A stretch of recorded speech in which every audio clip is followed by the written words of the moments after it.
Good afternoon and welcome to the beautiful Hartt School. We're here on our installment of Performing in Forward Motion, and today I have Professor Davis here who's going to tell us all about accents and how we can really perfect the right accent for the right audition. At the end, if you have any questions, please feel free to either type them in the chat or we'll have an unmute period at the end. So without further ado, Professor Davis.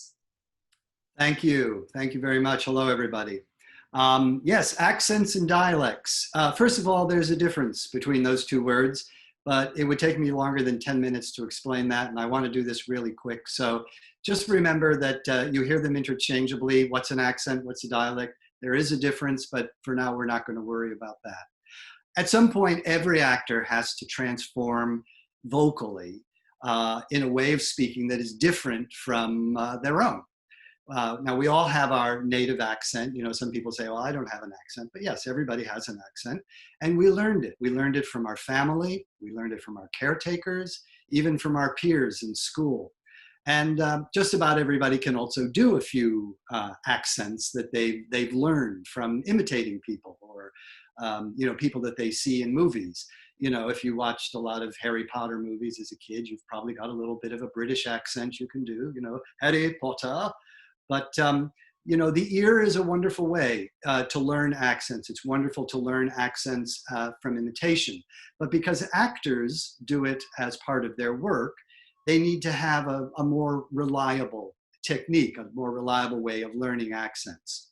So I teach accents and dialects at the Hartt School, and I also serve as a dialect coach at several regional theaters. An actor doesn't have to be an expert, no, in a long list of accents. I've seen resumes that have, you know, a dozen accents listed in the special skills, and I don't recommend that. I mean, if there's a couple that you do really, really well, it can be something for your resume, but otherwise, you know, what you need to be able to do is learn how to do an accent. You don't have to be an expert in a whole bunch to be a successful actor. So this is what happens. You get that hoped for phone call that someone wants you to audition for a role. Right? And they say, oh, and by the way, you need to be able to do an Australian accent. And they look at you, or you hear them on the phone, and they say, do you do that? And you say, yes, of course I do that. Every good actor is always looking for an opportunity, and you say, yes, I know that accent. And then, even if you don't, you've got to go off and learn it. And a well-trained actor knows how to learn an accent. Sometimes you have to do it very quickly. So what I want to do today is just take you through some kind of quick things that go into learning an accent. We're not going to learn an accent, but some quick things that you need to know.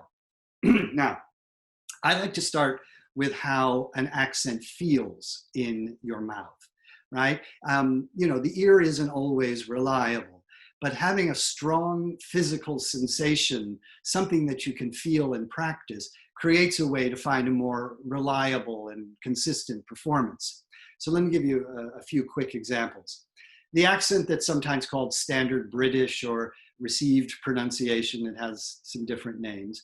What that usually involves is a kind of rounding forward of the lips, a rounding forward of the cheek muscles. So I have a little exercise I do. We go woo, whoa, whoa, wow. And we do it, you know, really, you know, quite generously. We overdo it. You end up kind of looking like a fish. Woo, whoa, whoa, wow. And then you take that feeling, that sensation, and you take a little piece of text. So you say something like, don't put your daughter on the stage, Mrs. Worthington. Now, it's only the very beginning of perhaps what a standard British dialect involves, but it gets you started. It gets you something you can feel and depend on.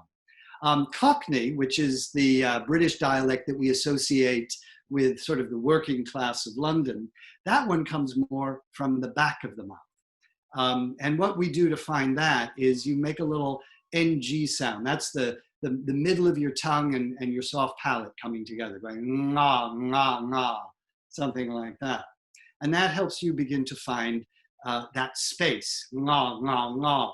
And then you begin to talk in that back part of your mouth.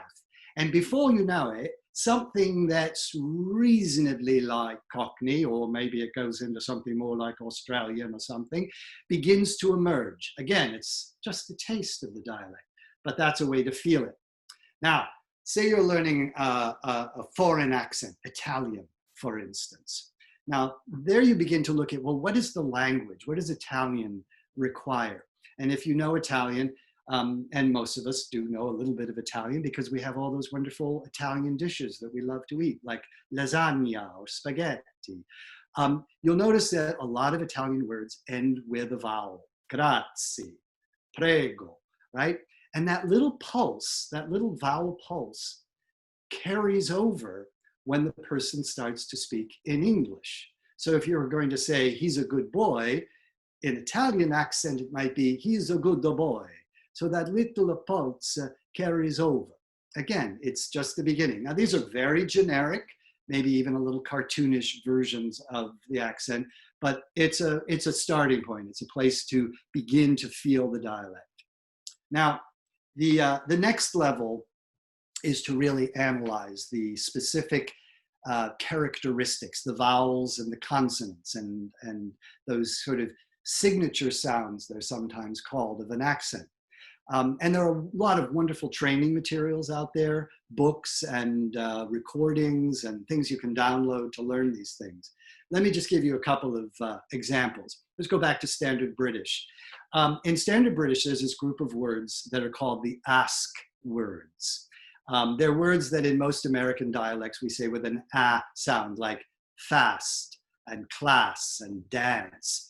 Now, in Standard British, those words get said with an ah sound. So it's dance and class and fast.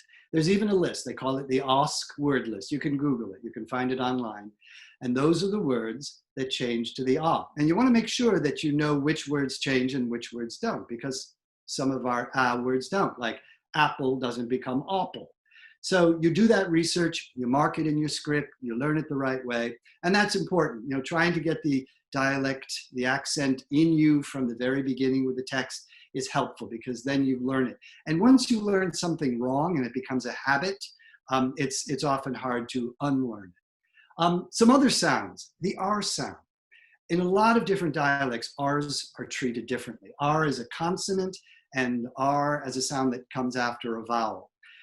Going back to Standard British for a moment, you know, the word smart, in Standard British, they drop it, they go smart. And one of the ways you know you're dropping your R is if you feel the tip of your tongue tucked behind your lower teeth. Smart, potter, mother. If your tongue is flexing up, it's going to make it more of an R sound. Now, there are also different kinds of R's. French, for instance, has an R that's sort of backed by the soft palate and tongue, like that. So they would say the word right or ready. And again, for most English speakers, we don't make that sound. So you have to learn how to do that, because French speakers, you know how to do it. Russian, they sometimes trill their initial R's, Russian. So you have to learn how to trill an R. And not everybody knows how to trill an R, so that's something that you have to learn. The TH sound is really interesting, the f or the v sound, where you stick your tongue in between your teeth. Now that's a sound that doesn't exist in a lot of languages. It exists in English. So in some languages where people aren't used to saying it, they substitute something else. Italians, for instance, will turn this and that into dis and that, right? Germans will turn it into something more like a z, zis, and zat. Oh, and Cockneys, they will sometimes turn it into a V sound. So mother is mava, and brother is brother. So, you know, that's just a little short list of some of the unique qualities. So you have to study this and learn them. You go through, you mark your script with those interesting sounds, those key sounds, and then you begin to practice the text in those sounds until the accent feels natural to you, until it gets a little more organic. All right, now, finally, the last step, and this is maybe the most important step, is to listen to native speakers of the dialect. Fortunately, on the internet now, there's all kinds of wonderful resources where you can hear people who speak the language or the accent natively. Or maybe you have a good friend who has a good Boston accent or a good Alabama accent or whatever. So you listen and you get that sound in your ear. You get those rhythms, you get those inflections in your ear. And yeah, you begin to imitate those a little bit. But by listening to native speakers, you help create a more authentic sound. You get away from the more sort of generic, cartoonish, maybe, sounds that accents can sometimes fall into. One of my favorite resources out there is called IDEA. It's the IDEA website, and that stands for the International Dialects of English Archive. And you can find it through Google. Just put in IDEA dialects and it'll take you to the website. But it's a wonderful place. You can listen to native speakers from around the world. All 50 states in the United States, all over the world. It gives you a map. It shows you, different continents, different regions, and then you click on that and you get down to specific countries, and you go click on that and you get down to even smaller divisions. It has other resources on there. It has a wonderful collection of pronunciations from specific plays, like if you're doing a Chekhov play and you want to know how to pronounce those Russian names. It has a wonderful resource there. So that's a place that you can go and you can listen to native speakers of a dialect. And the samples come from people of all ages, genders. So, if you're playing an older character, you want to hear a woman's voice, a man's voice, the IDEA website is a great place to do that. And you can get a more authentic sound. Now, my final tip, and this has to do with authenticity.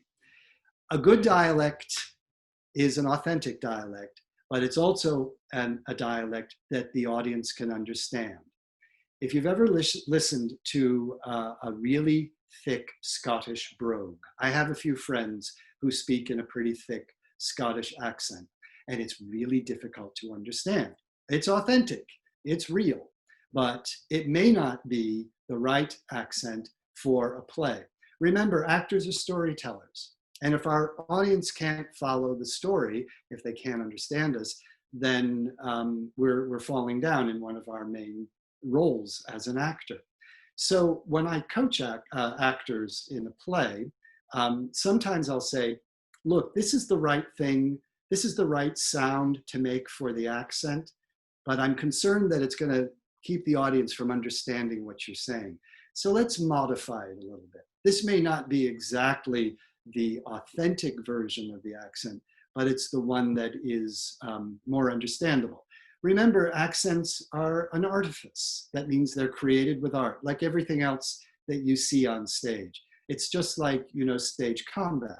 We're not really punching somebody. We're creating the illusion. And accents, in a sense, when an actor does them, creates the illusion of the sound. It doesn't have to be 100% accurate to work. So those are a few of the main elements, I think, of learning accents.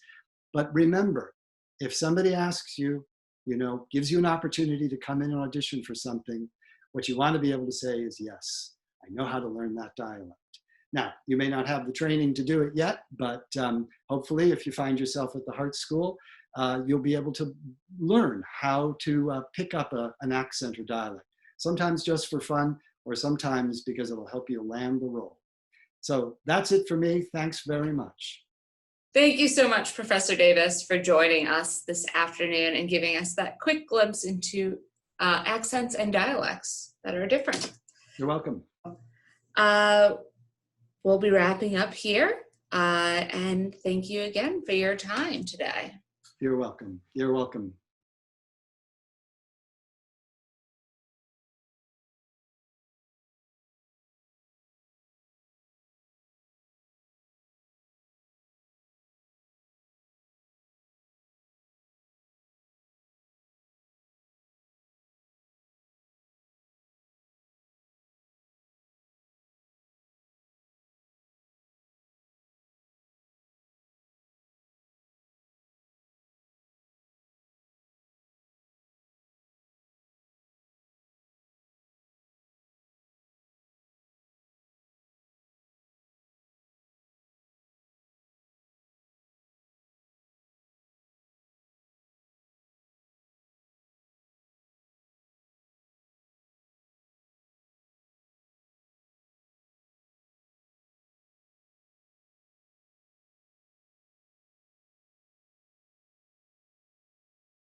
Well, thank you guys so much.